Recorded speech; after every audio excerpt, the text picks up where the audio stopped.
Tumsifu Yesu Kristo. Mpenzi mtazamaji wa television Tumaini, karibu tena katika kipindi cha Walei Tuzungumze, kipindi ambacho kinakupa nafasi wewe mlei hapo ulipo na hasa viongozi kuweza kufahamu mambo mbalimbali ambayo yanahusu uongozi ndani ya Kanisa Katoliki. Mimi ni Selina Joseph, karibu sana, na ndani ya studio niko na mgeni wangu hapa ni Bwana Stuart Mgaza. Huyu ni katibu wa UWAKA. Karibu sana. Asante sana. Tumsifu Yesu Kristo. Milele amina. Tunayofuraha sana kuwa pamoja na wewe siku ya leo. Asante sana. Nadhani watazamaji wataweza kufahamu mambo mengi. Tuna matukio kama mawili hivi yako mbele yetu. Tunalo tukio la UWAKA Day, lakini pia tuna Pugu Marathon. Haya yote tutayazungumza leo katika kipindi chetu cha Walei Tuzungumze. Na kwa kwanza basi nimkaribishe kaka Stuart tufungue kipindi chetu kwa sala. Asante. Kwa jina la Baba na Mwana na Roho Mtakatifu. Amina. Baba yetu uliye mbinguni, jina lako litukuzwe, ufalme wako ufike, utakalo lifanyike duniani kama mbinguni. Utupe leo mkate wetu wa kila siku, utusamee makosa yetu kama tunavyowasamea na sisi waliotukosea, usitutie katika kishawishi, lakini utuokoe maovuni. Amina. Atukuzwe Baba na Mwana na Roho Mtakatifu, kama mwanzo na sasa na siku zote na milele. Amina. Kwa jina la Baba na la Mwana na Roho Mtakatifu. Amina. Naam, mtazamaji, basi ndivyo tulivyoanza katika kipindi chetu cha Walei Tuzungumze, na leo kwa niaba ya mkurugenzi wa Walei Jimbo Kuu la Dar es Salaam Padre Vitalis Kasembo, tuko naye ndugu Stuart Mgaza, kama nilivyokuambia ni katibu wa UWAKA. Karibu, pengine watazamaji wakikufahamu kwa uzuri, alafu ndipo tuje sasa tuone hii UWAKA Day ipo lini na mnafanyaje. Asante ndugu mtangazaji. Kama ulivyosema, kwa majina naitwa Stuart Mgaza. Mimi ni katibu wa UWAKA parokia ya Utatu Mtakatifu Skanska, ambayo iko kwenye dekania ya Mtakatifu Thomas More Mbezi Beach. Na pia ninamwakilisha mwenyekiti wangu wa dekania Mr. Adamu Ndelimaki. Yeye ndio mwenyekiti wetu na pia ndio mwenyekiti wa kamati ya maandalizi ya Pugu Marathon. Haya, karibu sana, na kama ambavyo nimekuambia mapema kabisa, tunayo furaha sana kwa ujio wako. Lakini pia sasa tukitazama haya matukio mawili makubwa kwa Jimbo Kuu la Dar es Salaam, tukianza na hili la UWAKA Day. Kwanza, yani maandalizi yakoje? Asante sana ndugu mtangazaji. Maandalizi yako vizuri. Ni siku yetu ya mtoko wa kina baba. Tunasema UWAKA Day. Maandalizi yako vizuri sana, na wahimiza wanaume wenzangu, wana UWAKA wenzangu wa Jimbo Kuu la Dar es Salaam, tuje kwa wingi. Ule ni mtoko wetu sasa, siku yetu ya UWAKA Day. Kwa hiyo kutoka parokia mbalimbali za Jimbo Kuu la Dar es Salaam tunawakaribisha. Jioni kuanzia saa 12 milango iko wazi pale. Karibuni kwenye kituo chetu cha hija pale Pugu. Haya, umeanza kuwakaribisha.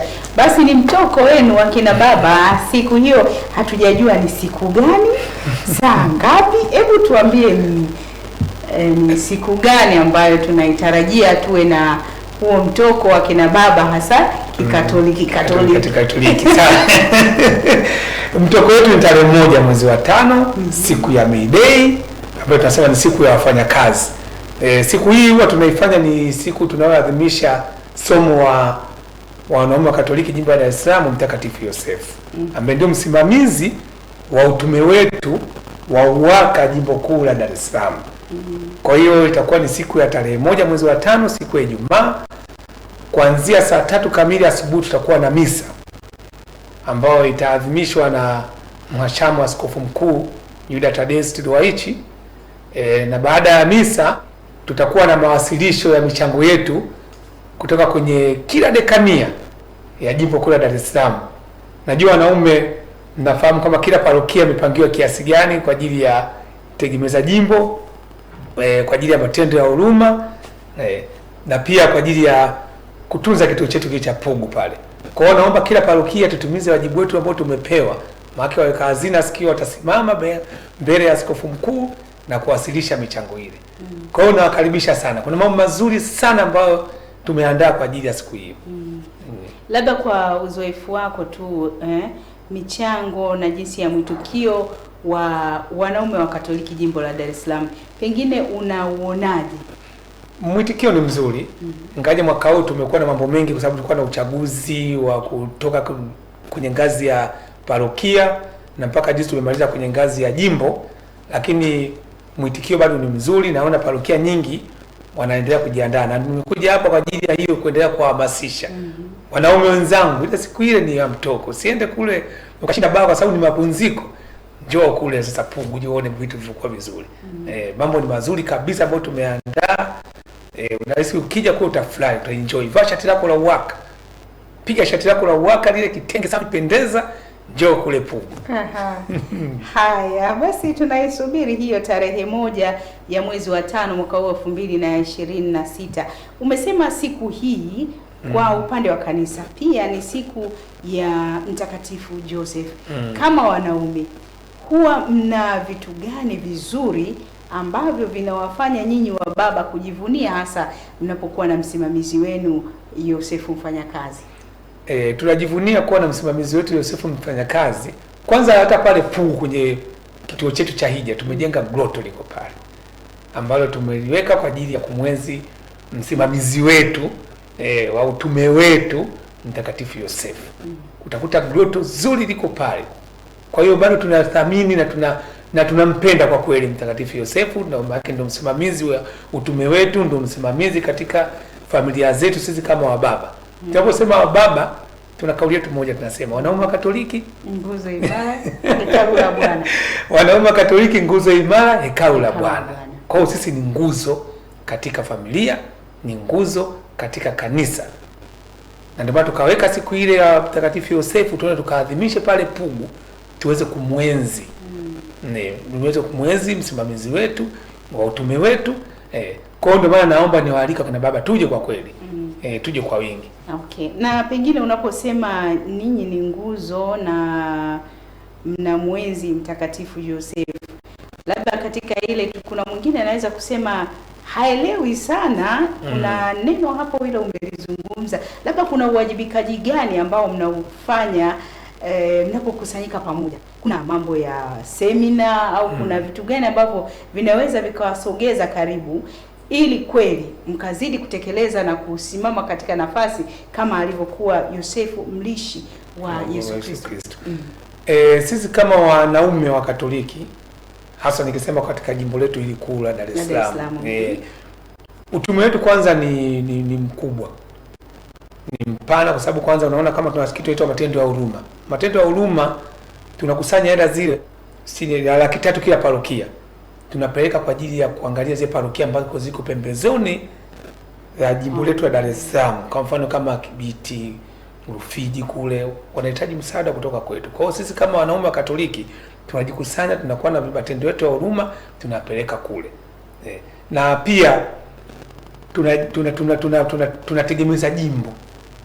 Tunategemeza jimbo ni kwa ajili ya mfuko ambao tunalea kwa ajili ya askofu, ambako pia tumepanga kila parokia ilete shilingi 250,000.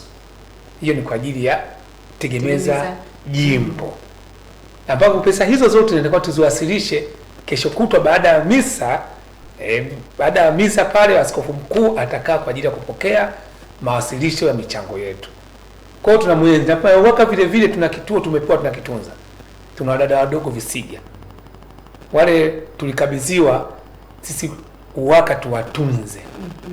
Tangia wakiwa Mbagala, baadaye wakahamishiwa Visiga.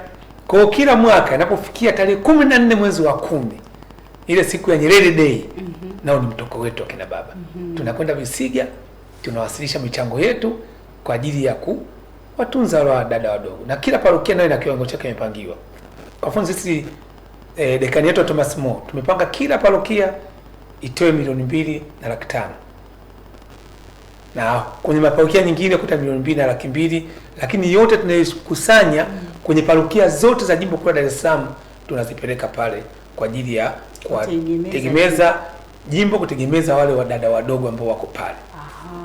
Huo ni utume mmoja ambao tunaofanya sisi waka jimbo kuu la Dar es Salaam. Haya, licha ya utume huo ambao umepewa na jimbo, ambao kwa kweli tunawapongeza. Ni wajibu mzuri na tunampa sifa na utukufu Mwenyezi Mungu kwa kutupatia wababa hao. Lakini sasa hebu tuangalie, licha ya hivyo mnafanyaje basi ili kuhakikisha maadili ya vijana wetu yanakuwa sawa sawa? Maana hiyo siku naona ni mtoko mkubwa, labda pengine ndio hiki ninachokirudia tena sasa katika huo mtoko wenu. Na nini kingine ambacho mnakifanya? Huu mtoko tumesema ni mtoko wa wanaume, lakini pia vile vile tunaalika kuja na familia zetu. Kwa mfano mimi kijana wangu tangia akiwa mdogo huwa matukio mengi ya uwaka huwa nakwenda naye. Yote hii ni kumkuza katika imani. Mimi nazeeka, umri unakwenda. Sasa yeye namwachia nini? Hapana, inabidi sasa tuwashike watoto wetu hawa ambao tuko nao hapa chini, kuwapandisha ili waje nao kuja kuwa uwaka baadaye. Ndio maana tuna uwaka chipukizi. Vijana ambao tunao, na ukicheke kwenye matukio mengi ya uwaka utaona kuna vijana wamevaa mashati yana meupe afu na mchirizi wa kitenge chetu cha uwaka. Basi wale ndio uwaka chipukizi. Tunawalea na sasa hivi hata kwaya tunategemea hata kwaya yetu ya uwaka chipukizi. Na itaimba siku hiyo ya tarehe 1 kwenye misa. Tunakaribisha sana, hata watu tunakaribisha mje Pugu, mje muone vitu vizuri ambavyo tumeviandaa. Kwa hiyo vijana wetu tunawalea katika maadili kama hayo unavyoona sasa hivi tunaamua kuwaweka na kwaya. Zamani tulikuwa tukifanya matukio haya tunaalika kwaya kutoka sehemu parokia lakini tukaona hapana, vijana wetu tunao wanakuwa, kwani tusiwakuze nao katika imani? Tukasema watakuwa uwaka chipukizi. Uwaka chipukizi wanakuwa sasa. Wengine washaingia sasa, kwa mfano kama juzi kwenye kikosi cha jimbo, wengine wamejitangulia sasa, mimi sasa nimeshakuwa mkubwa, parokiani kwangu nimechaguliwa, nimekuwa katibu wa uwaka. Kapanda sasa kama ameshakuwa uwaka, lakini tumemlea sisi wenyewe. Sawa kabisa. Haya, labda tumesikia hapa kwamba kuna makundi mbalimbali ya hao uwaka. Na katika hili pia kwenye hii michango tunaona kwamba kila parokia imewekeana kiwango ambacho mnaweza kukitoa kwa ajili ya dada wadogo. Hii yategemeza jimbo, ujenzi, Pugu na matendo ya huruma. Ni lazima kila parokia tumeweka kiwango kimoja. Tukisema 200,000 kwa ajili ya tegemeza jimbo, ni parokia zote wanafanya hivyo. Tukisema matendo ya huruma ni 300,000, ni parokia zote za jimbo kuu la Dar es Salaam wanatekeleza hiyo. Tukisema 500,000 kwa ajili ya ujenzi, hii ujenzi ni kwa ajili ya kituo chetu cha Pugu. Kituo kile tunakitunza sisi kama uwaka. Kwa hiyo kuna mambo yako pale, kuna mambo ya usafi, kuna mambo ya walinzi wako pale, inabidi kuwalipa. Huwezi kuacha kituo kikakaa bila matunzo. Kwa hiyo kwa mfano sasa tuna mkakati wa kujenga vituo vya njia ya msalaba. Ukifika pale Pugu siku ya Ijumaa, utakuta kuna vituo kimoja tumeweka kama mfano vya njia ya msalaba. Tunapokuwa na mafungo yetu yale ya hija, tunafanya mafungo kila wiki ya Kwaresma, tunaenda tunakesha pale, tunaomba sisi kama wanaume tuweze kukesha, tunakesha. Tunakesha pale asubuhi, tunasali njia ya msalaba, tunapita kwenye vile vituo. Kwa hiyo ndio kazi ya zile 500 zetu ambazo tunazitoa kwa ajili ya kuendeleza kile kituo chetu cha Pugu. Kuna kuna shed liko kubwa hapa tumelijenga. Yote ni pesa zetu. Mule ndani kuna mabenchi ambayo sasa hivi yameanza kuwekwa. Yote ni kazi zetu ambazo tulikuwa uwaka tuzifanye kupitia michango yetu hii. Labda kabla ya hiyo tarehe 1, kuna tukio lolote ambalo umepanga ili kuweza kuhiji vizuri? Kabla ya hii tarehe, maana umetukumbusha hapa kuna mkesha. Mkesha ulishafanyika. Tulifanya mwezi ule wa kipindi cha Kwaresma. Tulikuwa na mkesha, tunaita mafungo sasa. Mafungo. Tunaita mafungo, sasa tuite mkesha. Watu ndio wasema mkesha. Sisi tunasema mafungo. Kwa hiyo tunaenda kwenye mafungo, tukakesha pale. Ulikuwa mzuri sana, tumesali rozari, tulikuwa na faza kabumisha, tulikuwa naye pale asubuhi tukasali misa. Baada hapo tukatawanyika. Lakini pamoja na hiyo hii tarehe 1 kutakuwa na maungamo pia. Kwa hiyo unaweza ukatoka pale ukiani kwako asubuhi, kawai pale, kwanza saa 12 milango iko wazi.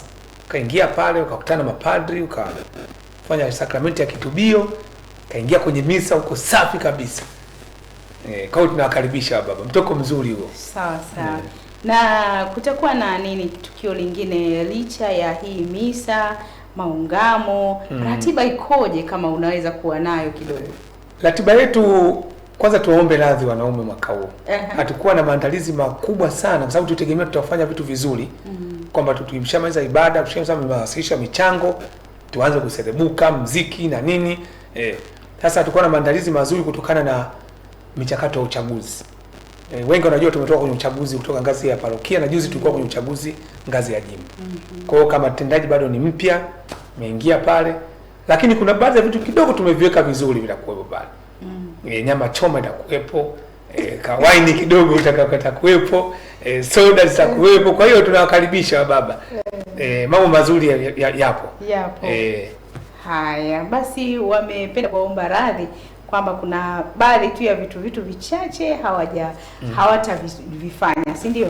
Na hebu sasa tuangalie kwenye upande wa Pugu Marathon. Pengine unacho kitu kingine tudokoe hapo pia. Tusije tukajikuta tumepaacha na Pugu Marathon. Kuna Pugu Marathon ambayo inakuja mwezi wa 5 tarehe 30. Mwezi wa 5 tarehe 30. Natumaini kwenye maparokia mwetu watu wameshaanza kujisajili. Naomba tuendelee kujisajili. Hili ni tukio ambalo litafanyika tarehe 30 mwezi wa 5.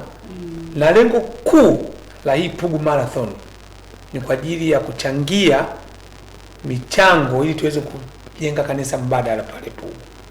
Kama baba askofu sasa hivi anavyotuhimiza kwamba tutoe hela za wabatizwa.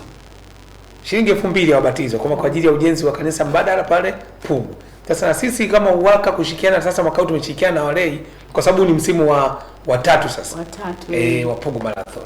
Kwa hiyo kwa kushirikiana na walei tukaona kwamba tuandae hii Pugu Marathon. Na kwa hela ndogo sana, shilingi 30,000 tunajisajili. 30,000 unajisajili. Kuna mbio za kilomita 2, kilomita 5, 10 mpaka kilomita 21. Kina nani wanakimbia hizo mbio? Hii Pugu Marathon tumewalika waamini wote wa jimbo kuu la Dar es Salaam. Uwe ni baba, uwe ni mama, hata mtoto, hata kijana wako anaruhusiwa. Na katika hii 30,000 ambayo utatoa, ukishatoa 30,000 yako tutakupatia t-shirt ambayo ni Pugu Marathon. Kwa hiyo unapojisajili sasa hivi kwenye parokia zetu huko, naomba ukijisajili tu andika na namba au size ya t-shirt unaovaa. Utapata t-shirt yako nzuri. Na sijui niseme siku hiyo sasa hiyo Pugu Marathon ndio tamu sasa. Naomba niwaalike mje kwa wingi. Yaani baada ya kukimbia tukimaliza zile mbio sasa ni kucheza na kuserebuka pale Pugu. Sawa kabisa. Haya, mtazamaji, haya matukio yote yanayofanyika ni matukio ambayo yanatusogeza katika kazi ya uinjilishaji. Kazi ya uinjilishaji inafanywa kwa maneno lakini pia kwa matendo. Kwa matendo ndio hii kama huu UWAKA. Lakini kwa maneno ndipo ambapo unaona kuna hiki kama kipindi hiki cha Walei Tuzungumze, ambapo unapata kusikia neno la Mungu lakini pia unajifunza mambo mbalimbali ambayo yanatusogeza sisi katika kuchagiza na kukoreza imani. Mwalimu Ngaza, pale watu wanapotoa hii michango, labda mimi nimesema ni hatua mojawapo ya uinjilishaji, ungependa kuizungumziaje? Unapotoa kwanza hii michango, kwanza unakuwa umechangia jimbo. Na tumesema lengo kuu ni kujenga kanisa mbadala pale Pugu. Na utaona sasa hivi watu wengi wanajua inajengewa Pugu, sio Kigamboni tena. Ni Pugu ni Pugu. Na mchakato umeshaanza. Kwa hiyo lengo kubwa la michango hii ni kwa ajili ya kujenga pale. Sasa wewe utaki kuchangia ukapata hata baraka kwamba ukasema na mimi kwenye kanisa lile na mji kuwepo na mimi nimejenga. Ndio lengo kubwa la hili. Kwa hiyo unaweza ukatoa, yani niwaumize tu, unaweza ukatoa hiyo 30,000 au na zaidi. Ndio. Unaweza kutoa 30 na zaidi na usikimbie. Lakini kama umejenga kanisa. Sio mpaka ukimbie. Kwamba nyama mimi sitaenda kwenye kukimbia Kenya. Ndio nimetaka niulize kina nani wanashiriki? Wote wa jimbo kuu la Dar es Salaam. Unaweza ukachangia na usiende kukimbia hapa kutokana na changamoto ulizokuwa nazo au kama umetoka kwenda safari. Wachangia tu. Na ndio maana kuna baadhi ya parokia, kwa mfano kwenye parokia yangu mimi ya Utatu Mtakatifu Nsikansa. Tumesema kwamba kila jumuiya ituletee michango ya watu 3. elfu ngapi? 90,000. 90,000. Uwe unakimbia. Kwa nini wasimalizie tu iwe laki? Wengine wametoa zaidi hapo. Basi jumuiya zimetoa zaidi hapo. Sawa kabisa. Kwa hiyo naomba niwahimize na parokia nyingine. Mnaweza mkaiga mfano wetu. Nimesikia kuna parokia nyingine kama ya babangu dekano wangu Faza Mkandala, pale Mtakatifu Kizito Kilongawima. Wale si kwa kina Uiso Kennedy. Wao wameweka watu 5 kila jumuiya. Kila jumuiya watu 5. Unatoa 1,500,000. Na watu wameshaanza kutoa. Kwa hiyo naomba niwaambie waamini wenzangu, maana sasa hapa tuongee waka sasa. Tunaongea waamini wenzangu wa Jimbo Kuu la Dar es Salaam. Hebu tujisajili. Tujisajili, lipa ile hela, utakuwa umechangia kwa kiasi kikubwa kwa ajili ya ujenzi wa ile kanisa. Tuweke alama katika dunia. Katika kuinjilisha. Yaani unatakiwa uwe na alama umeiacha hapa duniani. Utakuja kueleza nini mwishoni kwamba ni baba nimewezeka. Hata kiti kimoja sijanunua cha kanisani. Tuweke alama pale po. Haya, mtazamaji, weka alama katika kuhakikisha basi unakuwa miongoni mwa wale ambao wanafanya kazi ya uinjilishaji. Tumealikwa tarehe 1 mwezi wa 5 mwaka 2026, wanaume wote pamoja na wengine wote. Kama una nafasi hiyo siku unaweza kujumuika. Kutakuwa na adhimisho la misa takatifu, lakini pia kutakuwa na uwasilishaji wa ile michango mbalimbali, ambapo ndugu yetu Mgaza ametuambia kwa wale ambao bado hawajakamilisha basi wafanye hivyo. Na kwa uzoefu wako, kuna mwaka ambao umewahi kupeleka michango ikawa pungufu sana, na mnafanyaje? Wanasema kitu chote mwanzo unakuwa ni mgumu. Huu ni msimu wetu wa 3. Mwanzo mgumu. Lakini sasa hivi tunaona kabisa waamini sasa wanaanza kuitikia kwa ajili ya hii Pugu Marathon. Au tukumbuke kukimbia au kutembea ni afya. Unaimarisha afya zetu. Maana sio tusema Pugu Marathon sio kasema kufika kule utaanza kusema unakimbia, hapana. Unaweza kutoka pale kwenye ufunguzi ukatembea. Jamani, hii siku ni nzuri sana. Yaani ni nzuri mno. Na baba askofu mkuu atakuwepo. Na askofu msaidizi atakuwepo. Na mapadri watakuwepo. Hebu tuje kwa wingi. Na tuone mwaka huu kuna vitu vizuri sana, ndio maana tumeboresha. Miaka ya nyuma tulikuwa tunasimamia sisi kama uwaka. Tukaona sasa hatuwezi kuenda sisi wenyewe bila kuwa na walei. Ndio maana kamati ya mwaka huu umeona imeingizwa na walei wamo mule. Kwa hiyo kuna kitu kizuri sana kinachotaka kufanyika mwaka huu. Usikose kushiriki. Haya, tutajitahidi kusikia na kukumbuka, lakini kama utakuwa unasahau, andika pembeni tarehe 30 mwezi wa 5 ujue ni Pugu Marathon. Lakini uwaka ni tarehe 1, uwaka day, Jimbo Kuu la Dar es Salaam, tarehe 1 mwezi huu wa 5. Ni kesho kutwa Ijumaa. Haya, usikose na ujitahidi ili uweze kushiriki katika hii uwaka day kama mwanaume katika kumwenzi Mtakatifu Yosefu mfanyakazi. Hapo ndio tunaona kazi za wanaume. Kazi za wanaume ndio zitaonekana sasa. Na sisi ndio nguzo imara kwenye nyumba na kwenye kanisa. Bila wanaume kwenye kanisa mambo hayaendi. Yaani ukiona hata michango inayotolewa hii wanasema sijui watu muongoza. Ni akina baba. Kwa sababu sisi ndio nguzo imara. Yaani mama atakwambia naomba mchango kwa ajili ya watu. Utampa, anaenda kutoa kule. Si umetoa wewe baba? Ndio. Sasa ndio hiyo mjue kabisa kwamba baba sisi ndio nguzo katika kanisa na katika familia zetu. Lakini tunatazama tunaona wakina baba ndio wanaongoza katika kutoa taraka, kutokuwajali watu, yani wake zao. Utakuta mama mjamzito tunaona kabisa anahangaika, mtu anamtelekeza. Hiki wewe ungependa kukisemaje? Kwa sababu tunamwona Mtakatifu Yosefu alikuwa mfano au sisi tunamtazama kama mfano bora. Hakumtelekeza Mama Maria. Alikuwa kalala, kaamka, kaambiwa kimbia na mwanao. Ndio. Vipi sasa kwa upande wa kina baba ungependa kuwaambia nini? Tuwapende wake zetu. Kwa sababu kumbuka mke wako ametolewa katika ubavu wako. Sasa hebu niambie, unaweza kuupiga ubavu wako? Huwezi kuupiga. Au unaweza ukachukua ukajikata kisu hapo kwenye ubavu wako? Huwezi. Kwa hiyo tukumbuke kwamba wake zetu wametoka katika sehemu ya mbavu zetu. Na mwanamke ukimpenda, ukimjali, Wao wanatuambia sisi tuwapende. Mwanamke atakuwa kazi ya kupenda. Wewe ndio utakuwa umpende, yeye atakuwa kuheshimu. Ukimpenda atakuheshimu. Mama amekuwa ni mjamzito, ushakuwa mjamzito, anataka uwe naye karibu sana. Tena saa nyingine unaweza ukapigiwa simu kaambia, "Hebu nataka nyama ya kuchoma." Unakuja nyumbani akwambia, "Sijataka nyama hii ya kuchoma, mimi nataka kuku wa kuchoma." Sasa ukiwa na hasira utachukia. Lakini inatakuwa uende naye kama mwenyewe anavyotaka. Kwa sababu ni kipindi kinapita. Kwa naomba kina baba niwaambie kitu kimoja, tuwapende wake zetu. Ukishampenda mwanamke atakulelea hata na watoto wako. Kwa sababu watoto wao ni wa kwako wewe. Wametoka kwenye wametoka kwako wewe. Yeye alikuwa kazi yake ni kuweka tumboni tu na kutunza na kujifungua. Ndio maana unakuta mwanamke akishajifungua mtoto kama yuko hospitali mwenyewe anaulizwa jina la mtoto ni nani? Ngoja tusubiri baba yake. Ujue lazima tuwathamini sana wakina mama. Na chozi la mwanamke akilia linakupata kweli.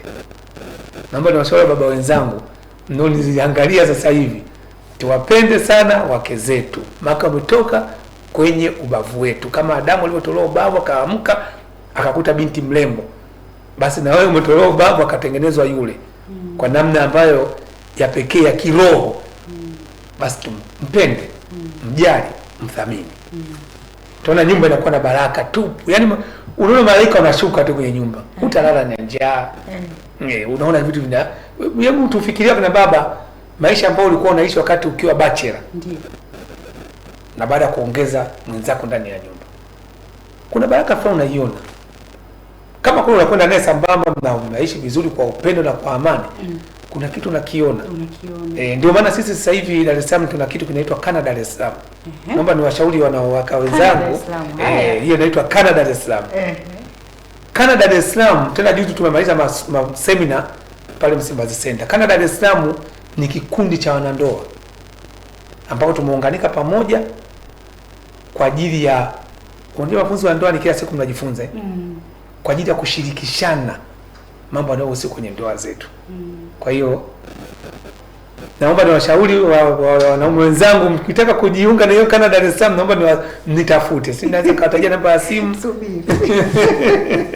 Haya, mtazamaji, tupate mapumziko mafupi. Tutakaporejea basi tutaweza kuzungumza vizuri kabisa kufahamu hasa hii siku ya Waka Day, mambo gani basi watayafanya, lakini pia tunayo Pugu Marathon ambayo mimi na wewe tunahitajiwa sana katika kuhakikisha basi tunajenga nyumba ya Mungu, tunamjengea Mungu mahali pa kuabudia. Lakini kwa kuabudia kwa namna gani? Kwa mtindo wa michezo. Yaani ukipitia michezo, utapochangia kama mwana michezo, basi utakuwa umejenga nyumba ya Mungu. Tupate mapumziko mafupi.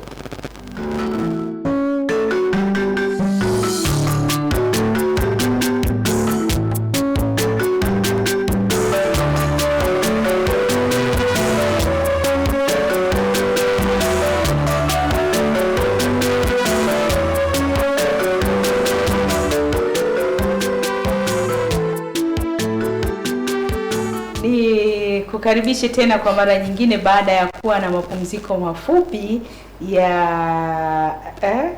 wale tuzungumze. Na tukikumbuka hapa ndugu yangu Mgaza alikuwa anatuelezea kuhusu namna ambavyo watu ambao wataenda kushiriki, lakini akawa anatamani sana kututajia namba ambayo wewe mshiriki wa Pugu Marathon, kama utakuwa unahitaji mawasiliano zaidi basi ungeweza kuyapata. Kwa hiyo nikamwambia tulie kwanza kidogo. Maana mambo yanaenda yakiongezeka. Nilikuwa najua hapa kuna dada Angelika Kinyondo ambaye yeye ni mjumbe basi wa Pugu Marathon, lakini pia ni katibu wa msaidizi wa watajimbo. Karibu sana dada, tumsifu Yesu Kristo. Asante sana, milele amina. Nashukuru sana. Haya, bila shaka tunaona wewe unamuona alivyovaa kimchezo. Lakini kuna mtazamaji mmoja hapa ananiuliza, anasema huyo mlei hapo, yani hakuelewi, kuna kidoti kwenye shingo, umevaa heleni au ni nini? Ni na kijipu kidogo kakipele kalitokea kwa nimeweka kabande. Haya, kwa hiyo mwambie pole.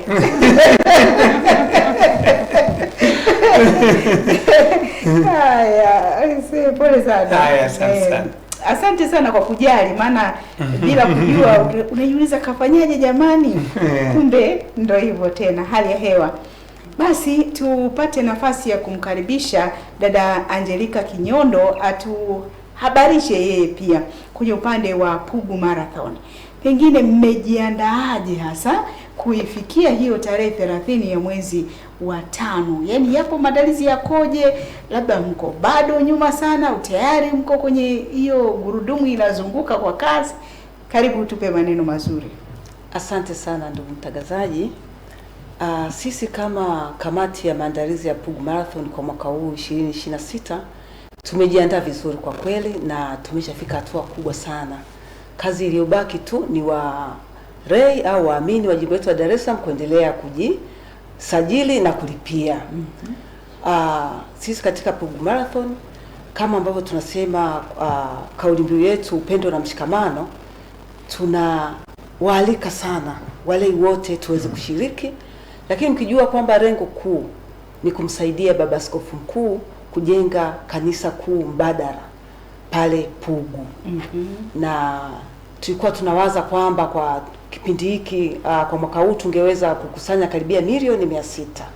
Kwa hiyo tunategemea waamini wajitokeze kwa wingi sana ili tuweze kufikisha hicho kiwango. Maandalizi kwa ujumla yanaendelea vizuri sana. Tayari zile kits ambazo tutazitumia kwa ajili ya kukimbia siku hiyo zinaendelea vizuri, na kuanzia tarehe 5 mwezi wa 5 basi kwa wale ambao wameshalipia wataanza kupata hizo kits zote. Ninapoongelea kits na maanisha t-shirt ambayo utakuwa umeivaa ya Pugu Marathon, lakini tutakuwa na bips, ile namba ya kukimbilia, lakini pia tutakuwa na wristband. Ina maana tutapata kiutepe fulani cha kuvaa tena kizuri kile cha silicone ambacho kiukweli utakaa nacho miaka na miaka. Kwa hiyo yote utapolipa shilingi 30,000 utapata. Lakini pia tuna tracksuit kama hii nilivaa. Kama uliovaa. Hii utaipata kwa 1,500,000. Ipo rangi hii, lakini ipo ambayo ni full ambayo ni Yanga, ina rangi ya njano. Wale wapenzi wa Yanga basi siku hiyo mjitokeze kabisa, mvae vile tutakuwa nayo. Dada Angelica bana. Unaweza kujikumbusha Yanga. Mimi ni Yanga. Naomba tu kama mimi ni Yanga, lakini nafurahi pia katika mbio hizi. Katika mbio hizi rangi ni nzuri sana, nzuri sana. Nzuri kwa kweli. Lakini pia quality ya t-shirt ni nzuri sana. Ubora ulioenda shule. Kwa hiyo kwa 30,000 yako utapata vitu vyote hivi. Sawa kabisa. Kwa hiyo utapata hiyo kama ulivyovaa? Hiyo kwa 1,000,000. 1,150,000. 1,150,000. Hii ni peke yake. Lakini utakapolipa 30,000 utapata hii t-shirt. Utapata namba ile tunaita bips. Utapata wristband. Lakini utapomaliza pia kukimbia utapata medali. Kwa hiyo wale waliokimbia kuanzia miaka 3 iliyopita, ina maana wewe unajikusanyia medali zako kila mwaka. Na hapo ujue kwamba tuna mbio tofauti. Tuna mbio za kilomita 5, tuna mbio za kilomita 2, tunazo za kilomita 5, kilomita 10 na kilomita 21. Kwa hiyo wote t-shirt zao zina rangi tofauti nyingine, lakini kutokana na mbio unazokimbia. Sasa katika hizi mbio ambazo umetutajia, pengine unalipia kwa kadi ya mbio utakazokimbia au unalipiaje ile 30 na hebu tupe mchanganuo hapa. Hapana. Yaani wewe ukimbie kilomita 2, ukimbie kilomita 5, ukimbie kilomita 10, ukimbie kilomita 21, wote tunalipia 30,000 tu. Na namna ya kulipia pengine ikoje? Namna ya kulipia tunalipia kupitia, tunazo akaunti za simu, akaunti za benki ya Mkombozi na benki ya CRDB, lakini tunalipia kupitia mitandao ya simu. Tunazo lipa namba ambazo zipo, ukimaliza kujisajili tu unalipia. Na kama utashindwa kujisajili kupitia kwenye app yetu ya Pugu Marathon, basi wapo vijana ambao tumewaandaa kabisa kwa ajili ya kusaidia wale ambao hawawezi kulipia kujisajili kupitia simu. Lakini unapojisajili kupitia simu kuna details ambazo inabidi ujaze kwamba wewe Mimi Angelica Kinyondo, jina langu, labda jina la kwanza Angelica, jina la pili Kinyondo. Umri gani? Mimi na miaka 52, naandikisha miaka 52. Nitakimbia kilomita ngapi? Kama mimi najaza kilomita 10. T-shirt unayovaa ni size gani? Navaa labda mimi navaa 2XL. Kwa hiyo X2 mimi ndio navaa. Kwa hiyo kila kitu kitapomaliza unaambiwa kwa umejisajili. Alafu wanakuambia kuna nani nyingine anambia lipia. Ukilipia wewe moja kwa moja unapewa namba yako basi na usajili wako na details zako tunakuwa zimeingia moja kwa moja kwenye kompyuta. Kwa hiyo siku ya kupewa kits zako tunaangalia tu Angelica anahitaji hiyo linki. Kama kuna mtu wa mikoani ambaye anatutazama sasa hii akasema kwa kweli naomba kusaidia kujenga hilo kanisa kuu mbadala kwa jimbo kuu la Dar es Salaam, ili na mimi pia niweke alama katika kumjengea Mungu madhabahu. Ndio. Ni website yetu ya Pugu Marathon www.pugumarathon. Hapo unaunganisha pugumarathon.or.tz. Basi itakukaribisha. Ukimaliza kukaribisha inakuuliza majina yako, kila kitu unajaza pale. Ukimaliza inakwambia sasa uko tayari kulipa. Unaamua kulipa. Unalipa. Na kama ukulipa sio inakuachia kumbukumbu namba yako. Ndiyo. Kwa hiyo ukienda hata kulipa kesho yake itakuuliza kumbukumbu namba yako, unaingiza ile kumbukumbu namba yako, unalipia na inakwambia tayari sasa wewe ukae tayari tu kwa ajili ya kukimbia siku hiyo tarehe 30 mwezi wa 5. www.pugumarathon.or.tz. Tayari ukiingia kwenye hiyo tovuti utakutana na maelezo haya. Kwa kweli ambaye uko mikoani na kama unapenda sasa kuja kutokelezea hapa basi ndio tarehe 30 mwezi wa 5, si ndio? Lakini pia kuna sehemu ambapo unajaza umetoka dekania gani.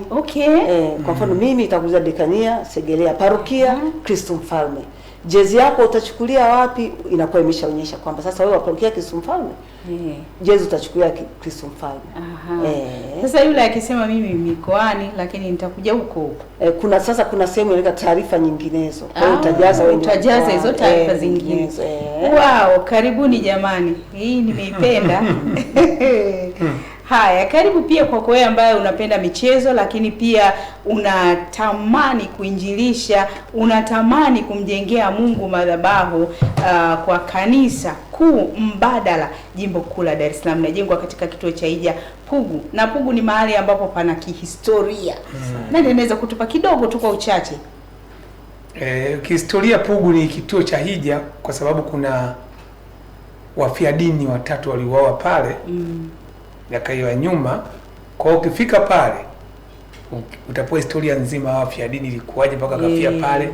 Na pia pana kaburi ambalo amezikwa baba yetu Kardinali Pengo. Na ni historia moja wapo. Imezidi kuwa njema. Kuna Biblia ya ardhini. Hizi watu wengi hawaifahamu. Kwa hiyo tunakaribisha mtu ukija pale unakuja kuona kuna Biblia ya ardhini. Unaona unasali Biblia ya ardhini. Kwa hiyo tunakaribisha sana. Kwa kweli, mambo ni mazuri. Basi nirejee tena kwako dada Angelica. Pengine kuna kitu kingine ambacho ungependa kukiongezea hapo ili watu waweze kufahamu zaidi hasa tunapokuwa katika hiyo Pugu Marathon. Alafu tutarudi sasa kwenye Waka Day. Asante sana. Ningependa kuambia kwamba hiyo siku si ya kukosa kwa kweli. Itakuwa kama vile ni family day. Ni siku ya kutoka wewe, baba, mama na watoto. Kwa sababu baada ya kukimbia pia kutakuwa na shamra nyingi. Tutakuwa na shamra nyingi pale, kutakuwa na muziki utakuwepo, kutakuwa na nyama choma, mbuzi choma, vyakula aina tofauti, lakini kutakuwa na watu watakuwa wanashindana wenyewe kwenye michezo, ngoma za asili. Kwa mfano mimi Muhaya hapa nitakuwa na kibwa yangu nitacheza kweli ngoma ya Kihaya. Basi viburudisho, burudani itaendelea. Burudani itaendelea, vinywaji vya aina nyingi tu. Basi watu wasikose. Na je, labda mmewaalika watu wengine ambao kwa mfano kama makamisa ambao wanaweza kuangalia sasa nani katembea kawahi, nani amekuwa mshindi? Kamati iko vizuri sana. Au wote tumewaalika, lakini pia hata hizi routes, njia ambazo tutapita tayari zimeanza kutengenezwa. Tayari ziko vizuri. Sasa hivi ni kipindi cha mvua, lakini tulishaweka map tutapita wapi, kwa hiyo itakuwa hamna mtu atajikwaa kusema kuna jiwe. Hapana. Kila kitu kimeshatengenezwa vizuri. Na kila kituo, tutakuwa tunaweka watu, labda mtu ana kiu ya maji atakuwa anapewa maji, matunda, kila kituo. Na utapofikia kama ni sehemu ya kugeuzia kilomita 2 ndio utavalishwa ile wristband. Unaona? Ile wristband utavalishwa pale unapogeuzia. Kwa mfano mtu wa kilomita 2 atatembea kukimbia kwa kilomita 1, alafu anarudi pia kilomita 1. Kwa hiyo kutakuwa na centers. Na ni centers pale zimewekwa kwamba hii watu wa kilomita 2 labda ameshia hapa, atapewa juice, atapewa maji, atapewa matunda, atavalishwa wristband yake. Alafu akirudi sasa, akamaliza zile mbio, ndio atavalishwa medali. Kwa hiyo watakuwepo watu ambao wanaangalia sasa nani ameshinda, nani mshindi katika kilomita 2. Na baada ya hapo tena kuna vyeti, kuna zawadi kwa washindi. Vipi kama mfano akitembea alafu akaishia njiani akarudia hapo? Sasa kule hata kile kama hatafika hapo kwenye point ile ya mwisho, hatapata kile wristband tunaita kama utepe wa mkononi. Na maana hujamaliza mbio. Tutakushukuru, umetuchangia, umeburudika na wewe kidogo, umepasha mwili, lakini tutakupa medali kwa sababu medali tunawapa wale waliomaliza mbio. Haya, inatia hamasa kwa kweli. Nilikuwa natamani iseme hivi kwa mfano nikachepukia tu hapo. Hizo hapo. Itakula kwangu. Haya, nikukaribishe Bwana Mgaza. Turudi hapa kwenye hii Uwaka Day. Kwa jinsi ambavyo mmejipanga na nini, na pengine mtakuwa na maandamano ambayo yanatoka sehemu fulani kwenda sehemu fulani, au ninyi wote mnakutana Pugu tu tayari timu? Asante ndugu mtangazaji. Tunakutana sisi Pugu. Kwa sababu wengi wanafahamu jinsi palivyo pale Pugu. Kishaingia pale, ukishapaki gari lenu kwenye parking, mtakuwa na watu watakao waelekeza upaki wapi gari. Kutoka hapo unaingia tu kwenye sakramenti ya kitubio. Baada hapo unaingia kwenye misa. Baada ya misa tutakuwa na mawasilisho yetu. Baada ya mawasilisho yetu basi tunaburudika na kutawanyika kurudi majumbani mwetu. Ndio maana nikaomba radhi kwa mwaka huu tukujipanga sana kutokana na pilika ya uchaguzi. Lakini tumwambie tu mtazamaji kuto kujipanga sio sababu ya kukaa nyumbani. Kwanza ukikosa kuja utakuja kuhadisiwa na mwenzako. Kwa sababu kuna vitu tumevipanga vizuri tu. Pamoja kwamba tunasema tutajipanga vizuri, lakini kuna tumejipanga. Tunawakaribisha sana waamini wote wa jimbo la Dar es Salaam. Karibuni sana Pugu. Kuna neno fulani hapa ulikuwa umelizungumza kama wanaume ni muhimu sana kushiriki mikusanyiko. Labda kwa nini tunasema ni muhimu kushiriki mikusanyiko kama wanaume? Tunarudi pale pale kwa kusema kwamba sisi ndio nguzo imara katika familia na katika kanisa. Baba, ukiwa kwanza uende kanisani, watoto na mama na wengine wanaokutegemea katika familia wanaiga tabia yako. Kwa hiyo ndio maana tunawahimiza sana wakina baba kuja kwenye matukio yetu haya yanayohusu Uwaka. Uwaka ni nani? Ni mimi na wewe ambao uko unanisikiliza sasa hivi au unaniangalia sasa hivi. Kwa hiyo tukisema wanaume wa Katoliki, usiseme ni wale viongozi tu watano kwenye parokia au kwenye jimbo au kwenye dekania. Ni wanaume wote wa Katoliki jimbo la Dar es Salaam. Tukutane Pugu kesho kutu. Haya, ukitukumbusha ni saa ngapi? Siji hivyo. Muda ni saa 3 misa inaanza, ila tukiwahi mapema kuna sakramenti ya kitubio. Baada hapo tunaingia kwenye misa. Baada ya misa tunakwenda kwenye mawasilisho yetu. Hapo niwaambie kuna wengine nimesikia kuna wengine wanasema bwana, sisi tukitoka Pugu unasema tunaenda tunakaa tunakunywa tunafurahi kwa sababu ni siku yote ya mtoko. Na sisi hata dekani yetu Tomasimo tumejipanga hivyo. Kwamba tukitoka hapo kuna sehemu tutakaa sisi kama parokia, tutakaa tutakula tutakunywa, ni siku yetu, siku ya wafanya kazi, siku ya Uwaka Day, siku ya mtoko. Tutakuwa na familia zetu tuna enjoy sehemu. Haya, basi ndivyo ambavyo Stuart anatualika wanaume waweze kushiriki kwa wingi katika siku hiyo, lakini pia kuto kumwacha baba askofu mkuu akasali na waamini wachache wakati hatari ndio anawategemea UWAKA, si ndio mnategemea? Ndio tunategemea sisi, ndio wenyewe. Kwa hiyo tusimwangushe baba askofu. Yaani baba askofu akija pale akute hapatoshi. Yaani kwa hiyo hapatoshi. Au tutupia zile sare zetu za UWAKA. Yaani tuwe wengi kiasi ambacho ukimpoteza mwenzako sababu tumevaa nguo zimefanana, huwezi kumuona. Mpaka utumie simu kumtafuta. Haya, ndio wito namna hiyo unakaribishwa. Sio siku ya kukosa, ni tarehe 1 ya mwezi wa 5 mwaka wa 2026, UWAKA Day. Ndio maana wakaita UWAKA Day. Hawajaita neno lingine lolote kwamba siku yetu ya UWAKA, hapana, wameongeza pale mbele jina la Kinyamwezi kama inavyoitwa May Day, basi May Day, UWAKA Day. Basi nirejee kwake dada Angelica tuweze kukamilisha kipindi chetu. Wewe pia una lipi la kusema kama wito katika haya matukio makubwa mawili, maana nyinyi ndio mko kwenye ile nafasi ya uandaaji na vitu kama hivyo? Ndio. Basi niseme tu labda kwa niaba ya mwenyekiti wetu wa kamati ya maandalizi baba Adam Ondermaki, nipende kuwakaribisha waamini wote wa jimbo la Dar es Salaam waweze kushiriki. Tunaposhiriki sisi kama waamini tunamtia moyo sana baba askofu mkuu, kwa sababu hili jambo amelianzisha yeye la kujenga ilo kanisa mbadala kule Pugu. Kwa hiyo tusimwangushe, tuje kwa wingi, lakini hata ambaye ana cha ziada sio kuchangia tu 30,000. Kama unaweza kuchangia 200,000, milioni, sijui shilingi ngapi, nyingi tu, Mungu atakubariki kwa hicho kitu ulichotoa. Kwa hiyo ninawatia hamasa muweze kuchangia kwa wingi, lakini kitu kikubwa mwaka huu hizi kits zinatoka mapema sana. Kwa hiyo mtu asiwe na hofu kwamba labda nitapata huko mwishoni, hapana. Kuanzia tarehe 5 mpaka 10 hapa tutakuwa tumeshaanza kugawa kwa wale ambao wameshatoa hela. Yaani hii ni first in first out. Mtu aliyetoa kwanza anapata kitu kwanza. Hivyo ukilipa tu unatoka, ukilipa tu unapewa kitu chako. Kwa hiyo ninawahamasisha, ninaomba mje kwa wingi. Na siku hiyo kama nilivyosema, kweli ni siku ya mtoko. Pamoja na kukimbia, hata kama umekimbia kilomita 21 hautachoka. Kwa sababu utakuta pale kila kitu kiko moto.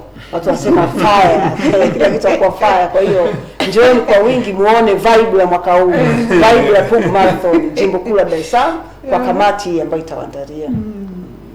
Kwa jinsi tu ambavyo unaongea, kwa kweli inanifanya pia nimuone kama baba askofu mkuu anaona ule moto wa washiriki katika hiyo Pugu Marathon. Kiukweli si tu kwa maneno, lakini pia kwa matendo. Fanya kwa matendo na fanya kwa maneno, utaweza kufurahi, utaona ule uzuri hasa wa kushiriki kazi za kanisa kama utume, si ndio? Basi niseme tu hatuna la ziada katika siku ya leo. Walei tuzungumze, ambapo tunaposema walei tuzungumze ndio kama hivi. Hapa hakuna walei. Kuna mmoja aliuliza walei ndio kina nani? Ni mimi na wewe ambaye hauko na daraja la usista au ko padri hivyo kama hivyo. Basi ni mimi kama hivi tunavyozungumza na kina wapendwa zangu hapa Stuart Mgaza pamoja na Angelica Kinyondo. Niwaambieni asante sana na ongereni kwa kazi ya utume ambayo mnaifanya. Na tukamilishe kipindi chetu kwa sala. Asante. Karibu. Nimkaribishe na dada naye tumsikie sauti yake. Karibu. Tufunge. Kwa jina la Baba na la Mwana na la Roho Mtakatifu. Amina. Tunaukimbilia ulinzi wako mzazi mtakatifu wa Mungu, usitunyime tukiomba katika shida zetu, utuokoe siku zote kila tuingiapo hatarini, ewe Bikira mtukufu na mwenye baraka. Amina. Kwa jina la Baba na la Mwana na la Roho Mtakatifu. Amina. Nikushukuru sana mtazamaji wa television Tumaini, lakini pia kwa heshima kabisa na taadhima nishukuru Stuart Mgaza. Asante sana. Huyu ni katibu wa UWAKA kutoka kule Mtakatifu Skanska Tegeta. Utatu Mtakatifu hawa. Lakini pia nimshukuru dada Angelica Kinyondo Asante sana kwa kufika, lakini kutufahamisha mambo mazuri. Tuna imani wataendelea kuja ili kutukumbusha, na hasa kwenye hizi tovuti ili uweze kuzishika vizuri. Kama hii tovuti ya Pugu Marathon ambaye wewe utakuwa umeandika, pengine umeandika kwa ufupi au kwa namna gani, basi wataendelea kuja ili kutufahamisha vizuri na tuweze kufahamu, lakini pia tuone umuhimu wa uinjilishaji kupitia michezo. Mimi ni Selina Joseph, sina la ziada na kutakia utazamaji mzuri hadi mara nyingine. Shukrani sana kwa wote ambao wamefanikisha kipindi hiki kukufikia hapo ulipo. Asante na kwaheri.